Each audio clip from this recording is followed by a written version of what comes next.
Good to have everyone present tonight. We have some visitors in our audience, and we're glad to see them. Kathy has a visitor.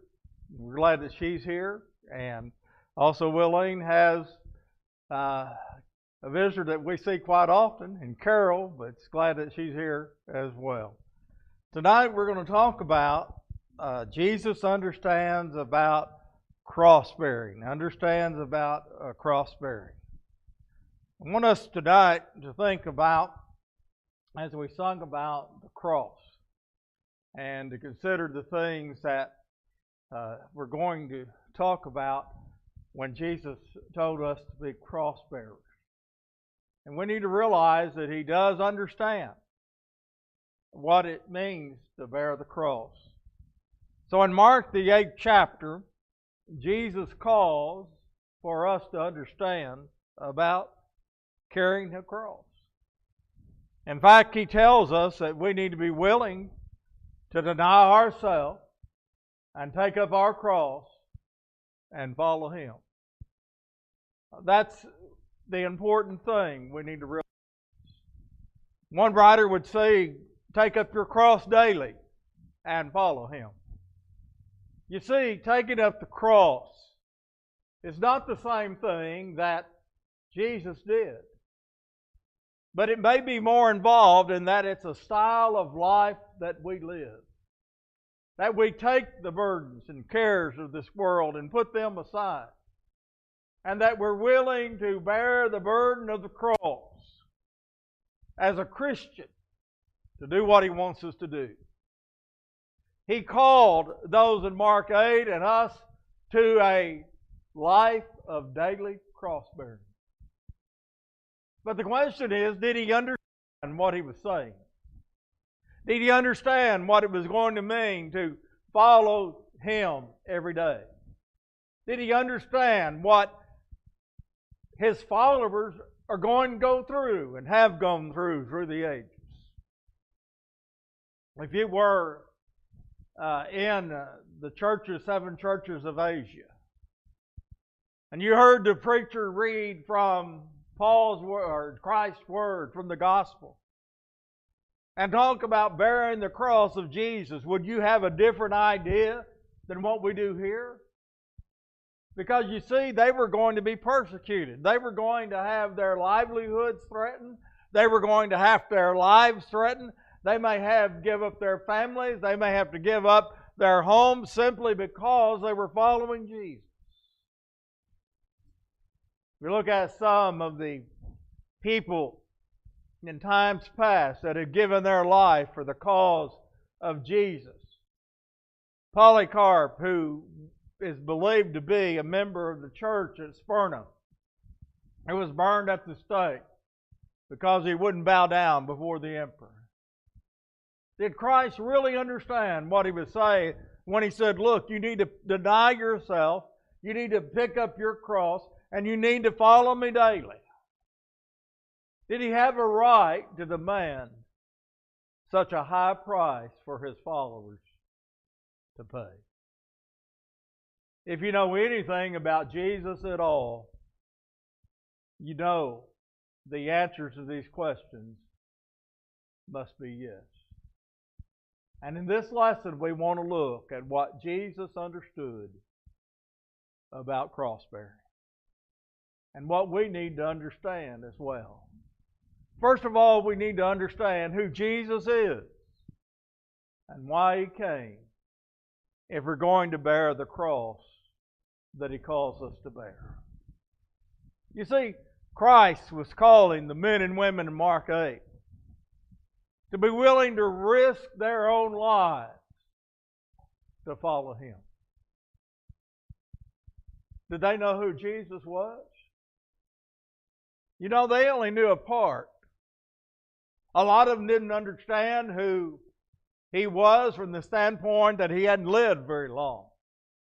From the standpoint that He spent a lot of His time teaching in temples, maybe not where they were, but the ones that heard the message of Jesus, in a sense, began to think about who He was. But still, yet many of them, including the apostles, wouldn't understand until the cross took place in the resurrection. And yet He still called them. He said, you want to be a follower of mine? You take up the cross and you follow me, and you do it every day. He knew for them to follow Him, they would have to have an unshakable faith in who He was. And I think that probably this is the full thing that would have to take place. Because we don't know how many of them followed Him when He was alive. We know of 120 in the apostles. We don't know if there are other followers or not. But we do know on the day of Pentecost, when they would hear the whole story, the story that Jesus came and bled and died on the cross for their sins, that they with wicked hands had taken and slain the Son of God, and that He was now had risen from the dead and was at the right hand of the throne of God. They understood then who Jesus was. We can understand that today because we have the Bible, the completed will of God. We studied 8 weeks of videos or DVDs about how we got the Bible and how it came to being. We ought to believe now more than ever perhaps that we have the complete Word of God. They had to have an unshakable faith in who Jesus was and what He was about. And I believe that this is exactly why God revealed to Peter who Jesus really was earlier in Mark 8. He wanted Peter to know, look, this is the Son of God. When we really know who Jesus' will is, we'll be willing to do anything He asks us to do. And we look at the lives of the early followers, and we find, number one, that the apostles left all. James and John left all. Peter and Andrew left all. Matthew, the tax collector, left all. And the rest of the apostles, in a sense, left everything they had behind and followed Jesus Christ. They were willing to take up their cross and follow Him, even though they might not understand everything there was about Him. But there was enough about Him to where they knew this is the man to follow. Saul of Tarsus, in a sense, left all to follow Jesus. He left the Jewish faith that he was a teacher of and an instructor in. He might have left the Sanhedrin court, according to some. He might have left other friends and positions of authority. He might have been a man of great wealth. We don't know. But we do know this. In his letter to the Philippians, he said, all the things he counted gain to him, he counted but loss or dung, that he might win Christ. And the early Christians were willing to follow Jesus when He became known to them. And we're going to read about some of those Christians in the book of Revelation and the struggle they faced. But Jesus also understood the importance of being mindful of the things of God. Peter did not want to hear about the death of Christ on the cross. Read the context of Mark 8, and he said, Lord, you're not going to die on the cross. And Jesus called Peter Satan and said, get thee behind me. Move. Why? Because Jesus came to die. That was His sole purpose on earth. This idea of the premillennialist theory that is in the world so prevalent today and has been in the world for a long time cannot be further from the truth. I was noticing the song tonight about the enraptured or the raptured soul. I feel better if it was enraptured. I don't know if Andy J. Crosby was a millennialist or not, or premillennialist or not, but if she was, that song is subject because there's rapture in the sense of meaning great joy and great rejoicing over an event. And there's the premillennial meaning that, by the way, is first known in North America, apparently, to the dictionary, but also to the premillennialist world, about the rapture that takes place. It couldn't be further from the truth because of the idea that we need to realize that Jesus hasn't come yet, but He's going to come one day. And when He comes, every eye is going to see Him. And He came to bleed and die on the cross. It wasn't a plan B to have the church established. It wasn't a plan B since they did what, took control from God. And basically that's what it was. If God's purpose was to set aside, the Romans and Jews were powerful enough to snatch control from God and say, no, you got to build, you're not going to be able to set up a kingdom right now. Can you imagine that? He did set His kingdom up, and His kingdom's called the church. You see, we need to realize that when Peter said, look, no, you're not going to die, that he was telling Jesus, you're not going to do what you were born to do, and that is bleed and die on the cross for the sins of humanity. And that's why Jesus called men to a life of self-denial. The question is, what have we given up to really follow Jesus? You ever thought about that?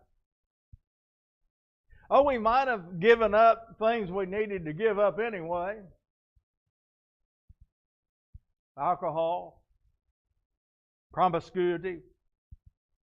Things that are bad in themselves, if you look at it. But what have we really denied ourselves of to be a follower of Jesus? Self-denial has always been necessary when we're called upon to follow God and Jesus Christ. We see in Romans 12 and verse 1, I beseech you therefore, brethren, by the mercies of God, that you present your bodies as a living sacrifice, holy and acceptable to God, which is your reasonable service. In Luke 14, in verse 33, so likewise, whoever does not forsake all, not some, but all that he has, cannot be my disciple. What have we given up to really follow Jesus?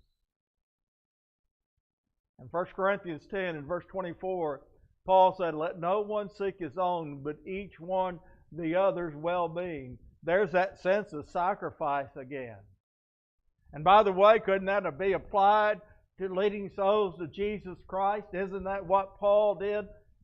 Paul knew that he was going to be arrested in Jerusalem. He knew full well that's probably what was going to happen, especially then after Agabus the prophet told him that before he went.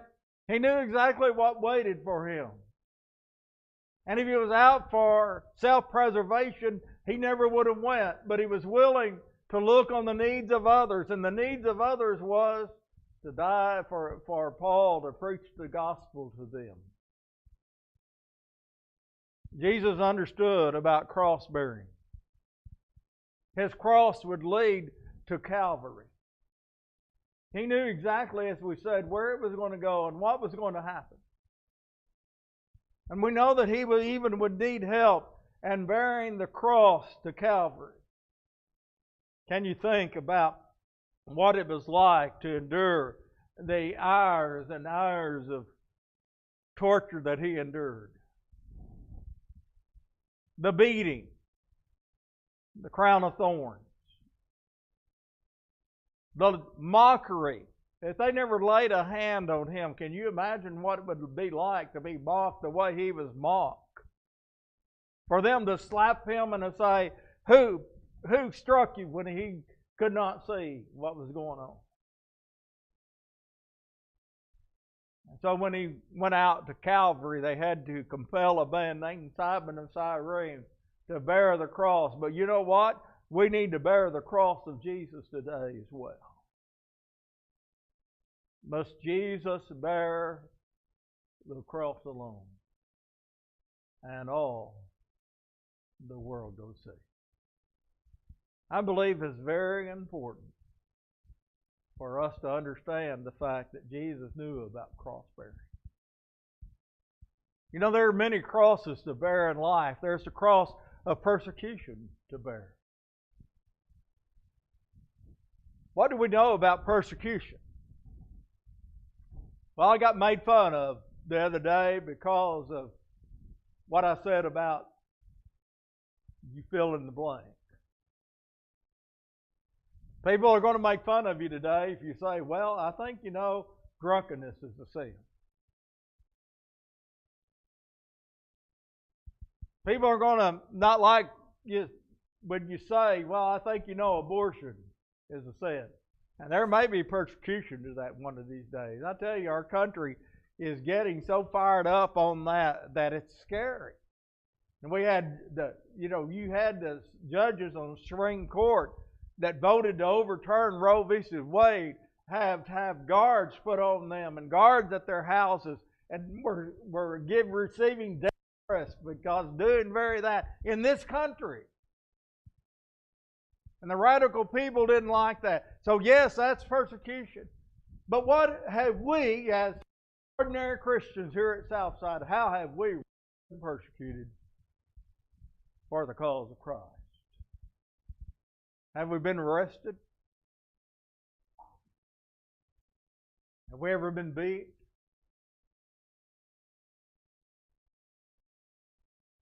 And so the question may belie us.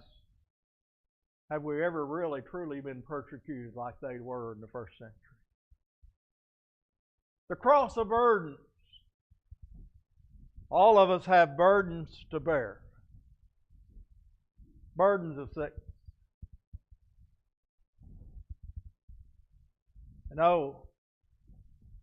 About 2 or 3 weeks ago, George was sitting back there in his pew. His family is bearing a cross of burden right now because of his illness. The last time I had a report from Larry, which was Saturday, or Friday, and then again on Saturday, is that, George is still bleeding some on the brain. Still have clots. And they just really don't know what's going to happen. There's 2 or 3 scenarios that could happen, along with a scenario that the clots dissolve and he's all right. But it's just a hard time for them right now. Hard in the care that he's having, as some of you know. And it's a burden. Our sister Glenda Mitchell, her family, including the ones here, going and bearing the burden of her illness. Of Jean's son, Carl. Bearing the burdens. And we have cross of burdens to bear. And then there's a cross of sins that we carry. And all of us sin. All of us sin in life. And we're carrying sometimes the cross of sins that we need to get rid of. But then finally, in this lesson tonight, Jesus understood about the value of the soul.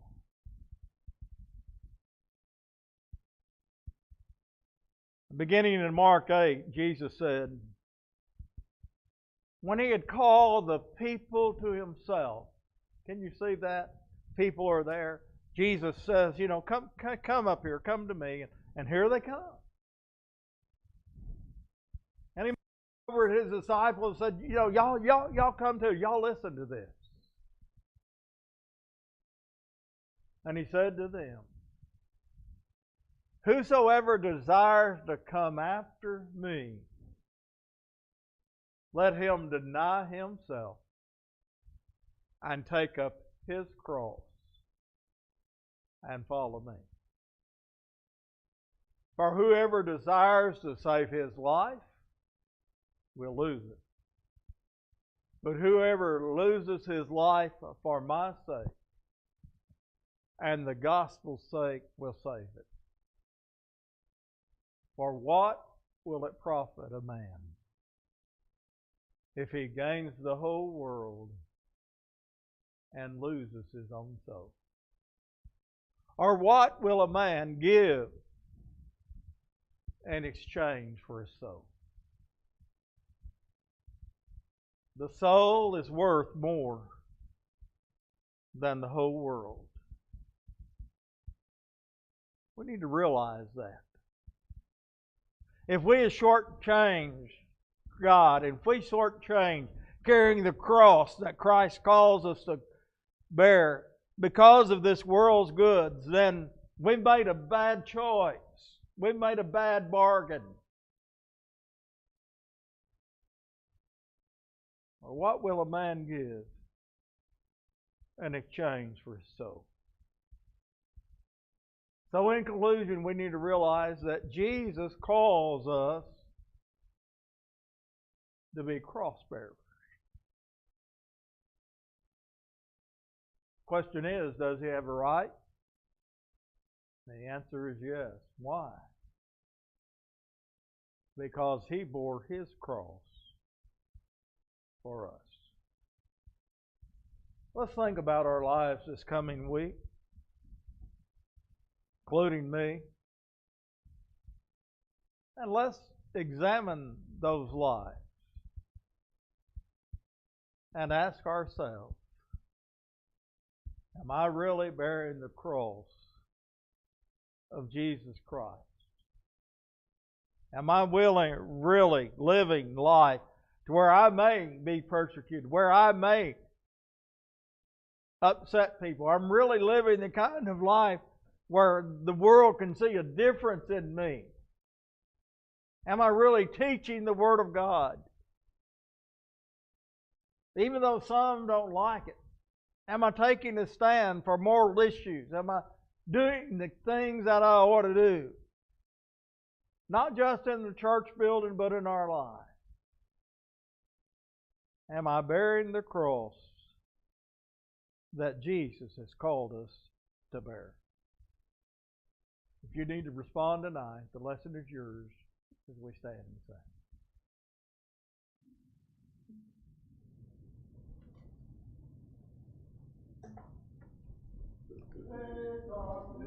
With sorrow and care, hearts are lonely and drear.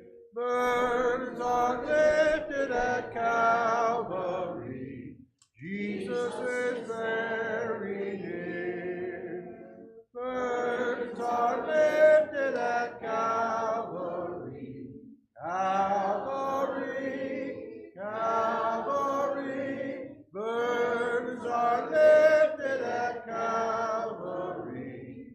Jesus is very near. Cast your care on Jesus today. Leave your worry and fear. Burdens are lifted at Calvary. Jesus is very near. Burdens are lifted at Calvary. Calvary, Calvary. Burdens are lifted at Calvary. Jesus is very near. Troubled soul, the Savior can see every heartache and tear.